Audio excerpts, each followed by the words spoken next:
स्वागत है आपका जीके विद जीएस चैनल के अंदर। मैं हूं गणपत सेजू और आज आपके लिए लेके आया हूं model paper class 12th English का। ठीक है ना, इंग्लिश जो कंपलसरी है उसके लिए आपका बहुत ही इंपॉर्टेंट क्वेश्चन है और इस क्वेश्चनों को आप किस प्रकार से हैंडल करोगे ये बहुत ही शानदार तरीके से इस वीडियो के अंदर मैं बताने वाला हूं। तो वीडियो के लास्ट तक आप जरूर बने रहिएगा। आज का वीडियो है मित्रों आपके कंपलसरी इंग्लिश है। इंग्लिश के जो आप ये जो पैसेज है इसको आप किस प्रकार से करोगे। तो देखो मित्रों, मैं आपको पहले से समझा देता हूं कि ये जो पैसेज है ये किसके बारे में है। तो पहले तो आपको करना क्या है, पैसेज को 2 या 3 बार पढ़ना है। ठीक है ना, रीडिंग करना है। तो जैसे अपन ये इसको रीड मार लेते हैं कि today every day everybody is health conscious, he she want to keep himself herself fit and healthy. तो इसका अर्थ है कि आज प्रत्येक जो है अपनी हेल्थ के ऊपर है वो काम करना चाहता है। तो वे अपनी जो हेल्थ है उसको क्या करना चाहते हैं, फिट रखना चाहते हैं। Different people adopt different method, अलग अलग लोग हैं अलग अलग प्रकार के जो तरीके हैं वो अपनाते हैं। To obtain best possible health we should ideally engage in exercise that will strengthen the heart. तो इसमें यह कहा गया है कि हमें है हमारे जो एक्सरसाइज है उस पर काम करना चाहिए। क्यों, इनसे क्या होगा, तो इनसे जो हमारा हार्ट है ना वो क्या होगा, मजबूत होगा। A strong heart help reduce the risk of coronary heart disease.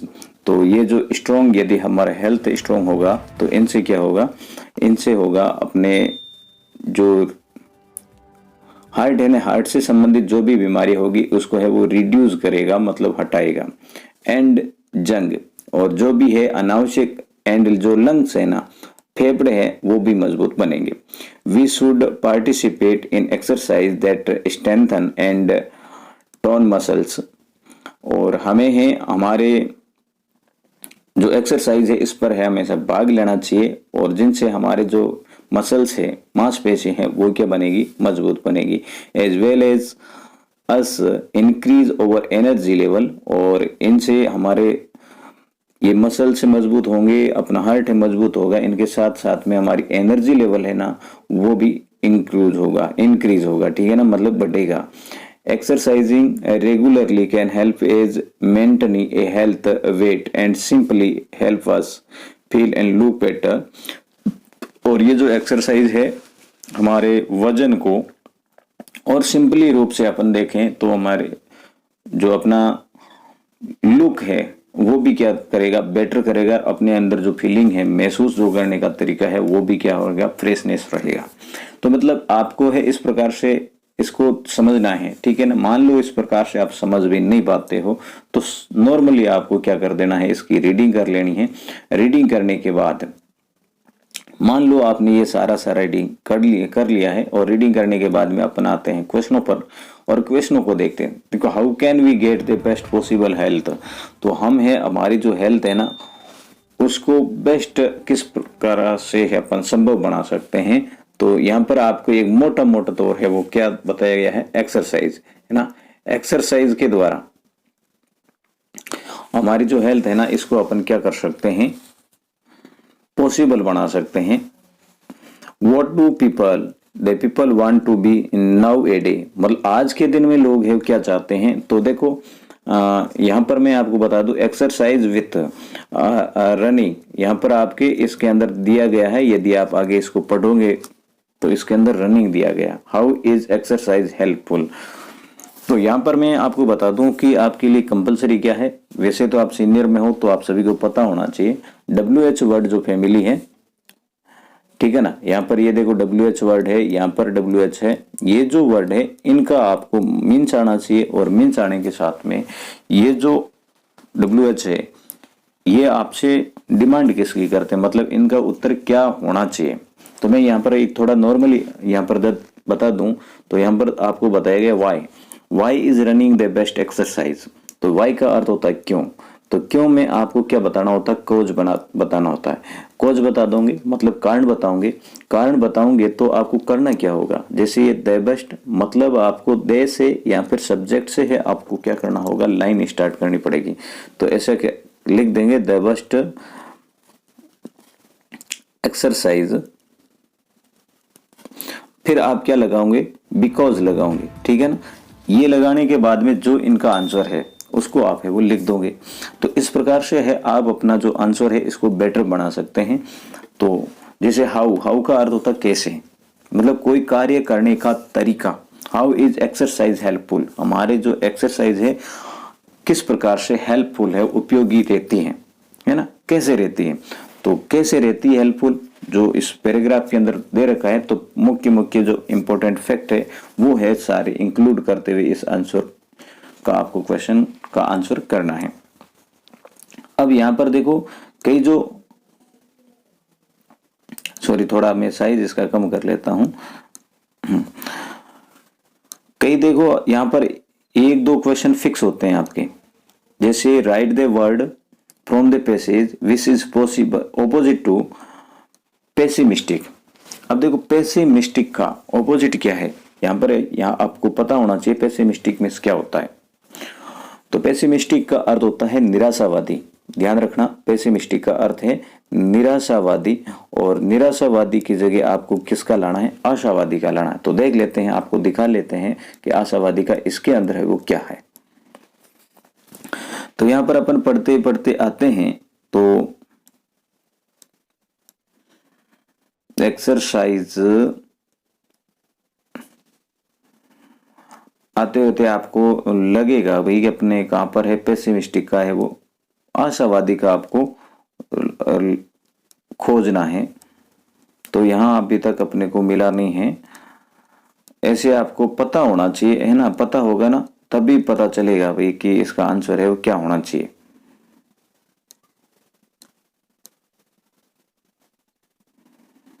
Pessimistic का किधर चला गया यार, अभी आपको भी कंटिन्यूली नहीं बता पा रहा हूँ, चलो बता के रहेंगे ना, ऐसे छोड़ेंगे नहीं उसको, और आपको भी वैसे छोड़ना नहीं है। A friendly method to obtain possible health with the intellectual strength and heart and strong heart help reduce the risk coronary heart disease and lung. We should participate exercise strengthen and tone muscles as well as increase our energy level. Exercising regularly can help us maintain a healthy weight and simply help us feel look better. In fact, a good exercise program has a ability to add a couple of years to our life. Additional people who exercise regularly tend to be help to be happier and lung more because exercise all alleviated stress and anxiety, and when person attain better health through exercise then generally have a healthier and optimistic। हाँ यहाँ पर आपको ये मिला है ना। Optimistic का अर्थ होता है आशावादी, और आपको आशावादी मतलब निराशावादी का ऑप्टिमिस्टिक होता है किसका, पेसिमिस्टिक का। तो पेसिमिस्टिक का आपके क्या रह जाएगा, ऑप्टिमिस्टिक है, ऑप्टिमिस्टिक आपको बताना था, ठीक है। इसका तो ये हो गया। अब देखो यहां पर एक और है आपके कि write the word from the passage which means cheap. मतलब यहां पर आपको बताना क्या है, सिनोनिम्स बताना। पहले का तो आपने क्या बता दिया, एंटोनिम्स बता दिया है, अब आपको क्या बताना होगा, सिनोनिम्स मतलब पर्यायवाची। तो मैंने आपको पहला जो आपको मॉडल पेपर बताया था उसके अंदर भी बताया था कि ये क्वेश्चन आएंगे। चीप का अर्थ होता है मित्रों सस्ता, है ना। चीप का अर्थ क्या होता है, ओके।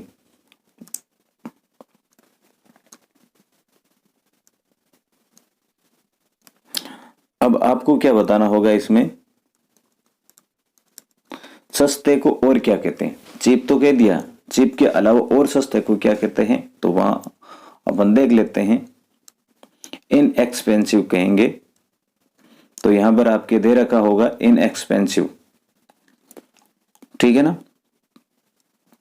तो देख लेना आप, इनएक्सपेंसिव कहते हैं मतलब मोटा मोटा यही है कि आपको पता होना जरूरी है तभी आप इनके आंसर दे पाओगे।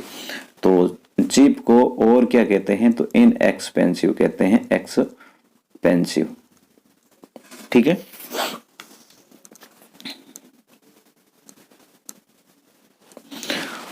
अब सेक्शन बी के अंदर आते हैं। देखो आपके ईयरली एग्जाम है, उसके अंदर दो हैं आने वाले हैं, क्या पैसेज, दो पैसेज आएंगे। तो दो पैसेज को आप ध्यान रखोगे, एक पैसेज अपने अभी देखा है, वैसे के वैसे आपको दूसरा पैसेज भी देखना है। अब सेकंड क्वेश्चन है कि सपोज यू आर रेंस studying in government senior secondary school Jalore, as you are the secretary of the student union, write a notice telling about the children's day to celebrate on 14th November। तो यहाँ पर आपको क्या करना है, notice right करना है। तो आपको क्या आना जरूरी है बेटे, नोटिस राइटिंग आना जरूरी है। नोटिस राइटिंग, अब नोटिस राइटिंग कैसे लिखा जाता है ये आपको सिखाया होगा, और नहीं सीखा है तो इसको आप कंफर्म रूप से याद कर लेना। बिल्कुल आसान सा फॉर्मेट है। कौन कौन से टॉपिक आपको समझने हैं तो मैं प्रत्येक पर है वीडियो आपके लिए लेके आ जाऊंगा, आप कमेंट करके मुझे जरूर बता देना। यहाँ तो आपको नोटिस राइटिंग आना चाहिए, यहाँ फिर क्या आना चाहिए जो कि मैंने पहले मॉडल के अंदर भी बताया है। यहाँ आपको है, यहाँ पर क्या दे रखा है कि you have constructed a new house, you want to let out a portion of that house, write an advertisement. हाँ, एडवर्टाइजमेंट और नोटिस है, दोनों है आपके और में आते हैं, मतलब अथवा में आते हैं। या तो आपको नोटिस सीखना होगा या फिर आपको एडवर्टाइजमेंट सीखना होगा, इन दोनों में से एक आना आपको जरूरी है। तो इन दोनों में से मेरे ख्याल से, मुझे यदि मेरे हिसाब से आप बोलें तो आपको है नोटिस याद कर लेना चाहिए, बड़ी आसानी से आपको याद हो जाएगा। ठीक है, इसका फॉर्मेट है मैं आपके लिए बना दूंगा, ठीक है ना। अब क्वेश्चन नंबर थर्ड ये देखें, बी सेक्शन का। तो imagine that you are Mahi, a student of class 12th, write a letter to the principal of your school bringing into his kind attention to the problem of adult toilet. यहाँ पर है आपको क्या करना है, आपके प्रिंसिपल महोदय हैं उनको एक लेटर लिखना है और उसका ध्यान किसकी तरफ आकर्षित करवाना है कि जो आपका टॉयलेट है ना वो क्या है, डर्टी है। तो इसको क्लीनिंग के लिए लिखना होगा, या तो लेटर। बहुत आसान सी चीज है, लेटर आप याद कर लो, है ना। लेटर याद करोगे तो भाई वाह वाह है ना, का तकलीफ है। या फिर government senior secondary school Bhinmal requires guest faculty to teach English, you are post graduate in English with BEd and eligible candidate for the post mentioned, draft an application with resume। अब resume बनाना है। resume क्या होता है कि जैसे मान लो कि मैं MA BEd हूँ, तो ऐसे करूँगा कि मेरा नाम लिख दिया, नाम लिखने के बाद में आप मेरा पापा का नाम लिख दिया, डेट ऑफ बर्थ लिख दी, डेट ऑफ बर्थ के बाद में मेरा जो मतलब रेजिडेंस है ना, रेजिडेंस लिख दिया, मतलब निवास स्थान लिख दिया। निवास के बाद में है मेरी क्या क्या डिग्री हैं, वो मैंने कब पास किया, क्या है, कितने परसेंटेज से की है। उसके बाद में है मेरा अनुभव है इस क्षेत्र में कितना है, ये आपका रिज्यूम हो गया। अब ये जो रिज्यूम है, मतलब उस रिज्यूम के अंदर आपको बताना क्या है, आप बीएड हो और एलिजिबल किस में हो, गेस्ट फैकल्टी के रूप में, और पढ़ाते क्या हो, इंग्लिश पढ़ाने के, मतलब इंग्लिश में आपने पीजी कर रखा है, पीजी बोले तो एमए कर रखा है। तो इस पे आपको रिज्यूम के रूप में क्या लिखना होगा, एप्लीकेशन लिखना है। एप्लीकेशन के अंदर रिज्यूम है वो साथ में जोड़ देना है। तो बहुत आसान है, ये भी कोई प्रॉब्लम वाली बात नहीं है। परंतु आप ये रिज्यूम वगैरह छोड़ो तो लेटर है, बहुत सीधी सी बात है, और ये भी एक एप्लीकेशन का रूप है, तो ये भी आप सीख सकते हैं। अब देखो, fill in the blank with suitable preposition. Preposition मैंने आपको बताया था उसमें ब्लूप्रिंट के अंदर भी मेरे दो वीडियो हैं इंग्लिश पर आए हुए हैं, वो आप देख लेना। His wife dead cancer. अब देखो, उसकी पत्नी की मृत्यु है कैंसर से हो गई है, ठीक है ना, कैंसर से हुई है, कैंसर द्वारा है, कैंसर का कैंसर नहीं हो सकता है। यहां पर है आपके बाई आएगा, ठीक है ना, बाई है, किसी कार्य की वजह से कुछ होना, बाई का यूज करेंगे। I went Ahir, by bus, तो यहां पर भी by. He is junior to me, है ना, मेरे से वो जूनियर है। Parv is good mathematics in mathematics, है ना, इन मैथमेटिक्स। मतलब मोटा तौर आपको इसमें क्या देखने को मिलेगा, आपको प्रीपोजिशन है कंप्लीट करना है। Choose a appropriate phrasal verb, तो मैंने पहले भी बता रखा है कि फ्रेजल वर्ब आपको याद करना है। फ्रेजल वर्ब क्या होते हैं, जैसे कोई भी आपकी वर्ब है, ठीक है ना, आपकी वर्ब है और वर्ब के साथ में है प्रपोजिशन वगैरह को कुछ जोड़ देना, उनसे एक अन्य अर्थ निकलता है, एक नया अर्थ बन जाता है, वो होता है फ्रेजल वर्ब। तो corona in my city last year, तो ब्रोक इन होता है, ब्रोक अप होता है, ब्रोक आउट होता है, ब्रोकअप होता है। तो क्या हुआ था, है ना, तो यहां पर ये इन माई सिटी लास्ट ईयर, तो ये फ्रेजल वर्ब है, आपको याद रखनी है। On account of hard work he the examination, तो ये भी आपके फ्रेजल वर्ब है।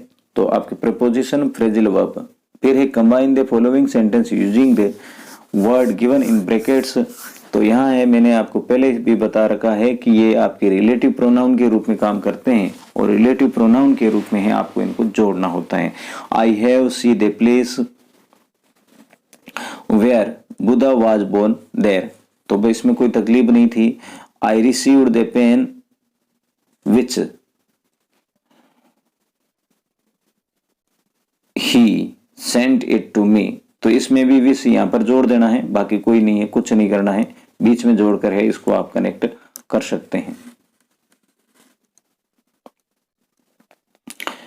यहां पर है आपके 7वें सेक्शन सी के रूप में पैसेज है, और पैसेज के आपको आंसर करना है।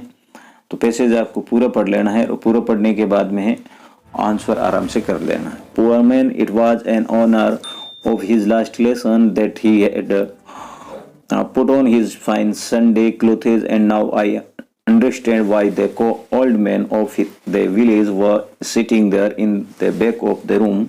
It was because they were sorry too that they had not gone to school more. It was their respect for the country that was there no more. तो यहाँ पर ये आपने ऐसे पढ़ लिया है। पढ़ने के बाद में है आपको क्या करना होगा, इस पैसेज के आंसर देने हैं। तो पैसेज के आंसर दो, या फिर आपके पास में दो ऑप्शन है। देखो यहाँ तो ये पैसेज करना है, यहाँ पर ये मैंने आपको पहले भी वीडियो के अंदर बता रखा है, आपको दो में से एक करना है, दोनों नहीं करने हैं, दो में से क्या करोगे, एक, ठीक है ना, दो में से आपको एक ही करना है।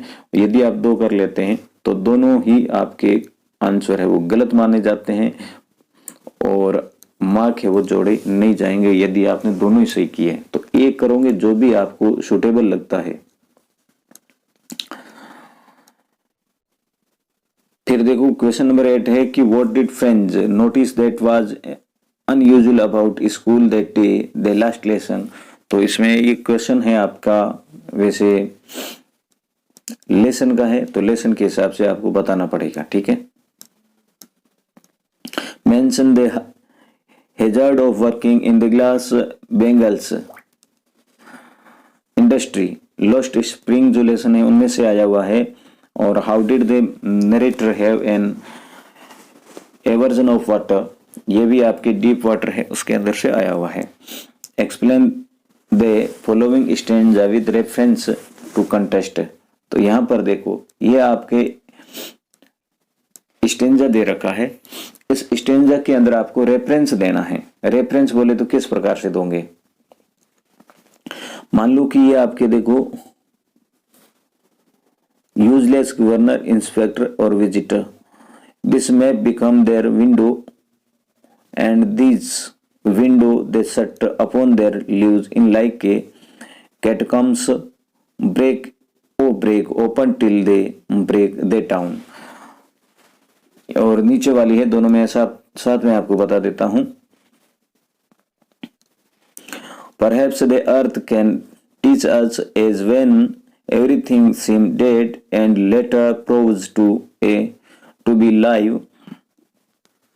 Now I will count up to 12 and you keep quiet and I will go. तो यहाँ देखो आपको क्या करना है, ये जो दे रखी है तो आप क्या करोगे, जैसे ये आंसर लिख दिया, आंसर लिखने के बाद में दिस पोइम, है ना, दिस पोइम कहो या दिस स्टेंजा कह दो। दिस स्टेंजा अडॉप्टेड बाई, है ना, अडॉप्टेड मतलब लिया गया है, कौन से लेसन से लिया गया है ना, अडॉप्टेड बाई कौन से लेसन से लिया गया है वो आप लेसन लिख दो। लेसन लिखने के बाद में आपको क्या करना है,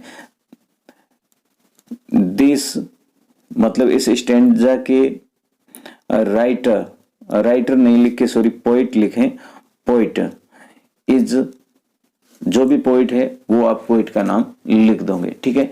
यहाँ ये पोइट वगैरह का लिख दिया और उसके बाद में है मीनिंग इसका क्या निकलता है ना, मीनिंग है आप अपने वर्ड के अंदर लिखोगे तो ये आपका क्या हो जाएगा, रेफरेंस हो जाएगा। फिर क्वेश्चन नंबर 12, 13, 14, 15 और 16 ये आपके क्या है, सीधे सीधे बुक्स के अंदर से हैं और आपको सीधे याद करने पड़ेंगे। जो भी बुक्स के लेसन हैं उन सभी को आप देखोगे। और फिर आपका 70 नंबर क्वेश्चन है, उसके अंदर at the cap of soldier the following word were written. तो ये भी आपके लेसन में से है, the king succeed in killing, और ये भी लेसन में से है। तो इस प्रकार से आपका ये पूरा पेपर है मैंने यहाँ समझा दिया है। वैसे मॉडल पेपर था, आगे भी इनसे बेहतर मॉडल पेपर मैं आपके लिए लेके आऊंगा। आपका काम है इसको वीडियो को लाइक करना है और अपने जितने भी दोस्त हैं उनके साथ में शेयर करना है। चैनल को अभी तक आपने सब्सक्राइब नहीं किया है तो सब्सक्राइब जरूर कर लेना और पास में दिख रही जो बेल है इस बेल आइकन को भी यहाँ दबा देना है और ऑल जो है ना उसको क्लिक कर देना है ना, घंटी दिख रही है ना, इसको क्लिक कर देना। मिलेंगे नेक्स्ट वीडियो में, तब तक के लिए जय हिंद, वंदे मातरम।